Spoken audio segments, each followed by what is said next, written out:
வைத்தமைக்காக உங்களுக்கு நன்றி சுவாமி.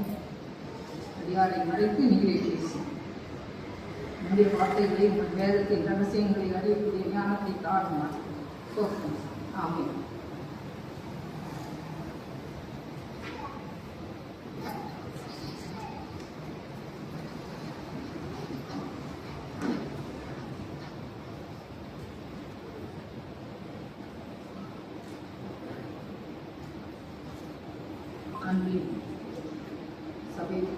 சபையார் அனைவருக்கும் சிலுவையில் மரித்த இயேசு கிறிஸ்துவின் நாமத்தினாலே உங்கள் அனைவருக்கும் என்னுடைய சத்தத்தை கொள்கிறேன்.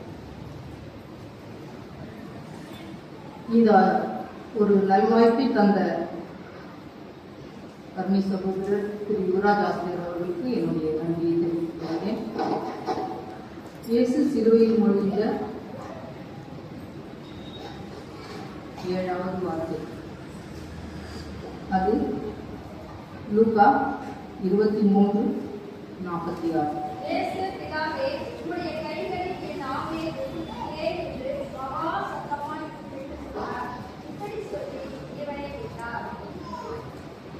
ஆமாம், இயேசு சிலுவையிலே 6ஆம் வார்த்தையாக முடிந்தது என்று சொல்லி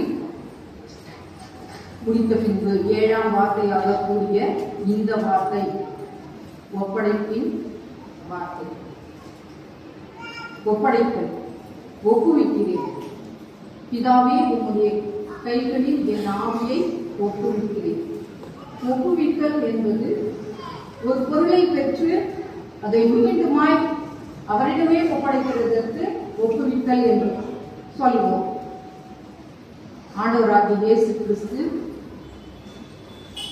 அவருடைய பிறப்பின் செய்தியை நாம் வாசிக்கும் போது, இவர் பரிசுத்த ஆவியினால் கர்ப்பத்தில் உட்பவித்து கன்னி மரியாளிடத்தில், அந்த மாதிரி பரிசுத்த ஆவியினால் பிறந்த இவர் மீண்டுமாக அந்த பிறப்பில் இருந்து சிலுவை மரணம் வரைக்கும் அவர் பரிசுத்த ஆவியினால பிதாவினிடத்தில் அவர் பெற்ற அந்த பரிசுத்த ஆவியை மீண்டுமாக ஒப்படைக்கக்கூடிய அந்த நேரம் தான், அந்த வார்த்தை தான் இந்த ஒப்படைத்தல் என்பது. இந்த வார்த்தையில, இந்த 7ஆம் வார்த்தையில 3 வகையாக நாம இதை பிரிக்கலாம்.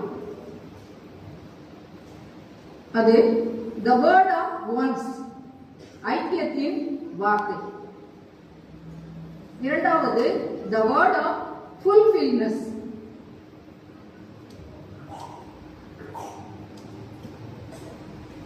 மூன்றாவது a word of path of life. இதை ஒவ்வொன்றை பற்றியும் நாம சிறிது தியானிக்குவோம். முதல்ல the word of once, ஐக்கியத்தின் வார்த்தை. நாம விசுவாச அறிக்கைகளை நாம சொல்லும் போது, நாம பரிசுத்த ஆவியினால இவர் பிறந்தார் அப்படின்றத நம்ம எல்லாருக்குமே நாம கிறிஸ்து பிறப்பின் மூலமாக நாம் தெரிந்து கொள்கிறோம். நாம் இப்போ பிதாவினுடைய சித்தத்தை நிறைவேற்றுவதையே இவர் தன்னுடைய பிறப்பின் பலன், அதுதான் பிறந்தது முதல் சிலுவை மரணம் வரைக்கும் அதையே அவர் ஃபாலோ பண்றாரு. மாம்சத்தின்படி இவருடைய பெற்றோர்கள் மரியாளும் யோசேப்புமாக இருந்தாலும் இவர் பிதாவின் சித்தத்தை ஒவ்வொரு நிகழ்விலும் இவர் நிறைவேற்றி வருகிறார். இவருக்கு 12 வயதாக இருக்கும்போது பஸ்கா பண்டிகையை இவர்கள் ஆசரிக்க எருசலேம் போறாங்க. நாசரேத்திலிருந்து எருசலேம் போகும்போது அந்த பஸ்கா பண்டிகை முடிந்த பின்பு எல்லாரும் வீடு திரும்பும் போது ஆண்டவராகிய இயேசு மட்டும் ஆலயத்திலேயே தங்கி விடுகிறார். பெற்றோர்களாகிய மரியாளும் யோசேப்பும் உறவின் மக்களோடு எல்லாமே திரும்பி நாசரேத்துக்கு திரும்பி போகிறார். கொஞ்ச தூரம் ஒரு நாள் பயணம் சென்ற பின்பு ஆண்டவராகிய இயேசு நம்மோடு இல்லையே, பிள்ளையை காணவில்லையே என்று வருத்தத்தோடு அவர்கள் தேடுகிறார்கள். உறவினர்கள் எல்லாம் விசாரிக்கும் போது இயேசுவை நாம் விட்டு விட்டோமே என்று திரும்பவும் எருசலேமுக்கு வந்து அங்கே தேடும் பொழுது ஆண்டவராகிய இயேசு அங்கே தேவாலயத்திலே போதகர்கள் மத்தியிலே உட்கார்ந்து அங்க இருக்கக்கூடிய அறிஞர்கள், வேத பாரகர்கள் எல்லாரோடும் உட்கார்ந்து அவர் விசாரிச்சுட்டு இருக்காரு, பேசிட்டு இருக்காரு. அவங்களோட கேள்விகளுக்கு வினாக்களுக்கு விடையளிச்சுட்டு இருக்காரு, அவங்களோட விவாதிட்டு இருக்காரு. அப்போ மரியாள் வந்து ஏன்பா இப்படி செஞ்சீங்க அப்படின்னு கேட்கும்போது அதுக்கு இயேசு என்ன சொல்றாரு?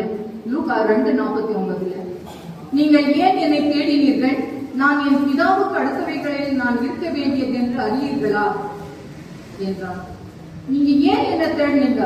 என் பிதாவுக்கு அடுத்தது நான் தானே அதை செய்யணும் அப்படிங்கிறதுக்காக அதை சொல்றார். அந்த இடத்துல பிதாவினுடைய சித்தத்தை அங்கிருந்தே சிறு பிள்ளையாக இருக்கும் போதிலிருந்தே அதை நிறைவேற்றுவதில் ஆண்டவருடைய சித்தத்தை, பிதாவின் சித்தத்தை நிறைவேற்றுவதே தன்னுடைய கடமையாக எண்ணி சிறு பிள்ளையிலிருந்தே அதை நிறைவேற்றி கொண்டு வருகிறார். அதுக்கு அடுத்ததாக யோவான் ஸ்நானகன் ஞான ஸ்நானம் கொடுத்து கொண்டிருக்கிறார். அப்போ யோவான் ஸ்நானகன் ஞான ஸ்நானம் கொடுக்கும் போது இயேசு வளர்ந்து 30 வயதான போது ஞான ஸ்நானம் பெற போகிறார். அங்கே ஞான ஸ்நானம்